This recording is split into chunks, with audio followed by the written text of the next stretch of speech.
নমস্কার বন্ধুরা, আমার রান্নাবান্না চ্যানেলে তোমাদের সকলকে স্বাগত জানাই। আজ আমি মুগ মুসুর ডালের একটি দুর্দান্ত স্বাদের রেসিপি বানাবো। এই ডাল দিয়ে গরম গরম এক থালা ভাত নিমেষেই শেষ হয়ে যাবে, আর সাথে যদি থাকে সামান্য একটু আলুর চোখা। আশা করি তোমাদের রেসিপিটি ভালো লাগবে। আর রেসিপিটি ভালো লাগলে একটি লাইক, শেয়ার আর সাবস্ক্রাইব করে দেবার অনুরোধ রইল।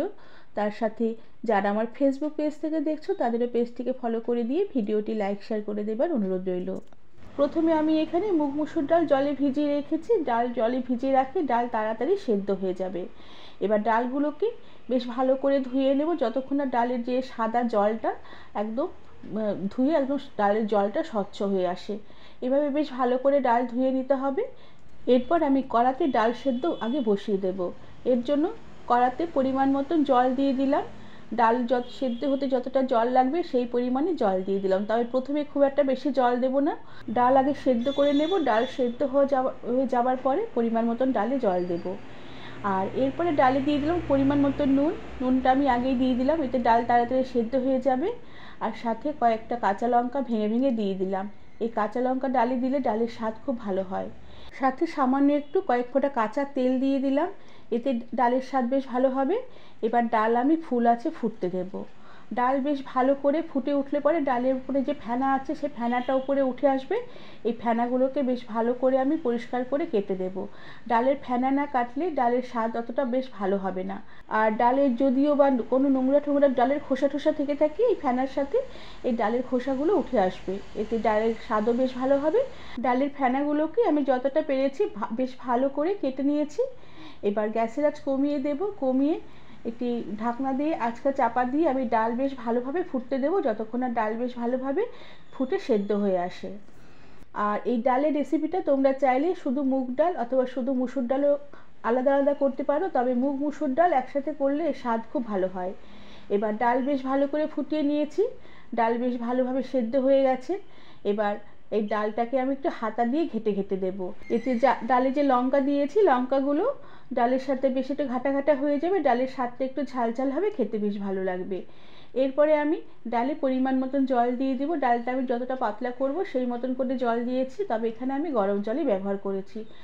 এরপর ডালে দিয়ে দেবো পরিমাণ মতন হলুদ। হলুদের পরিমাণটা খুবই সামান্য দেবো, ডালে খুব একটা বেশি হলুদ লাগে না। তবে গুঁড়ো হলুদ সরাসরি ডালে না দিয়ে সামান্য একটু ডাল তুলে নিয়ে এই হলুদগুলোকে বেশ ভালো করে গুলে নিয়ে আমি ডালের মধ্যে দিয়ে দেবো। ডালে সরাসরি হলুদ দিলে ডালের মধ্যে হলুদ দলা দলা হয়ে থাকতে পারে, নাও বলতে পারে। আর এইভাবে হলুদ দিলে পরে ডালের মধ্যে বেশ ভালোভাবে মিশে যাবে। তবে হলুদ সবসময় ডালের মধ্যে অল্প পরিমাণে দিতে হবে, হলুদ ডালে খুব একটা বেশি দেওয়া যাবে না। বেশ ভালো করে সব কিছু নেড়ে চেড়ে নেব। এরপরে ডালে আমি কাটা দিয়ে দেব। ডালে কাটা অবশ্যই দিতে হবে, ডালে কাটা দিলে ডালের স্বাদ বেশ ভালো হবে। তবে প্রেশার কুকারে ডাল রান্না করলে কাটাটা না দিলেও চলে, সেখানে ডাল বেশ ভালোভাবে গলে যায়। তবে কড়াতে ডাল রান্না করলে ডালে একটু কাটা দিতেই হয়, তাহলে ডালের স্বাদ বেশ ভালো হবে। ডালে কাটা দিয়ে দেওয়ার পরে ডাল বেশ ভালো করে আমি ফুটিয়ে নেব, যতক্ষণ না ডালের এই পানসা ভাবটা কেটে যায় আর ডাল সেদ্ধ হয়ে ডালটা বেশ আরও একটু ঘন হয়ে আসে। এরপরে আমি ডালটা কিছুক্ষণ ফুটিয়ে নেবার পরে ডালের কড়াটাকে নামিয়ে নেব। এরপরে গ্যাসে একটি পরিষ্কার কড়া বসিয়ে দিয়ে ডালে আমি সম্বরা দিয়ে দেব। এর জন্য কড়াতে সামান্য পরিমাণে তেল দিয়ে দিলাম। তেল বেশ গরম হয়ে উঠলে কড়ার গায়ে বেশ ভালো করে তেল ছড়িয়ে দেব। আর এরপরে এই তেলে আমি একটু তেজপাতা, শুকনো লঙ্কা ছিঁড়ে ফোড়ন দিলাম। এবার তেজপাতা, শুকনো লঙ্কা ফোড়নটাকে একটু নেড়ে চেড়ে নেব। তেজপাতা, শুকনো লঙ্কার কালারটা একটু চেঞ্জ হয়ে আসলে আমি খানিকটা রাঁধুনি ফোড়ন দিলাম। আর রাঁধুনির সাথে অল্প একটু জিরেও দিয়েছি। এই রাঁধুনি জিরে একসাথে ফোড়ন দিলে ডালের স্বাদ খুব ভালো হয়। এবার ফোড়নটাকে কিছুক্ষণ একটু নেড়ে চেড়ে নেব। ফোড়নের সুন্দর গন্ধ বেরোলে আমি 2 কোয়া রসুন থেঁতে করে রেখেছিলাম, সেই 2 কোয়া রসুন দিয়ে দিলাম। আর রসুনটাকে একটু নেড়ে চেড়ে নিয়ে তাতে দিয়ে দিলাম সামান্য পরিমাণে পেঁয়াজ কুচি। পেঁয়াজ কুচি দেওয়ার পরে অল্প সামান্য একটু টমেটো কুচিয়ে রেখেছিলাম, সেই টমেটো কুচানো দিয়ে দিলাম। এবার সমস্ত কিছু বেশ ভালো করে নেড়ে চেড়ে নেব, তবে পেঁয়াজ টমেটো একটু নরম হয়ে আসা অবধি। পেঁয়াজ আমি খুব লাল করে ভাজবো না, পেঁয়াজ টমেটো নাড়তে নাড়তে একটু নরম হয়ে আসবে আর একটু স্বচ্ছ হয়ে আসবে, আর পেঁয়াজ ভাজার হালকা একটু গন্ধ বেরোবে। এভাবে বেশ কিছুক্ষণ পেঁয়াজ আর টমেটো একসাথে নেড়ে চেড়ে নিয়েছি। পেঁয়াজ টমেটো বেশ হালকা হালকা নরমও হয়ে এসেছে, আর পেঁয়াজটা একটু হালকা হালকা স্বচ্ছ হয়ে এসেছে, আর খুব সুন্দর একটা ফোড়নের গন্ধও বেরোচ্ছে। এবার আমি ফুটিয়ে রাখা ডাল এই ফোড়নের সম্বরা দিয়ে দেব। ডাল সম্বরা দিয়ে দেওয়ার পরে ডাল বেশ ভালো করে নেড়ে চেড়ে নেব। আর ফুল আছে, কিছুক্ষণ ডাল ফুটতে দেব। এর জন্য গ্যাসের আঁচ একদম বাড়িয়ে দিলাম আর একটু ঢাকা দিয়ে ডালটাকে কিছুক্ষণ ফুটতে দিলাম। এতে ডালের যে সম্বরার গন্ধটা ডালের সাথে বেশ ভালোভাবে অ্যাবজর্ব করে যাবে। কিছুক্ষণ এভাবে ডাল বেশ ভালো করে ঢাকা দিয়ে ফুটিয়ে নেবার পরে ঢাকনা খুলে দিলাম। ডাল বেশ ভালোভাবে ফুটে গেছে। এবার ডালটাকে বেশ ভালো করে আরও একটু কিছুক্ষণ নেড়ে চেড়ে নেব আর নুনের পরিমাণটা এই সময় একটু চেক করে নেব। যদি নুন লাগে এই সময় সামান্য পরিমাণে একটু নুন দিয়ে দেওয়া যেতে পারে।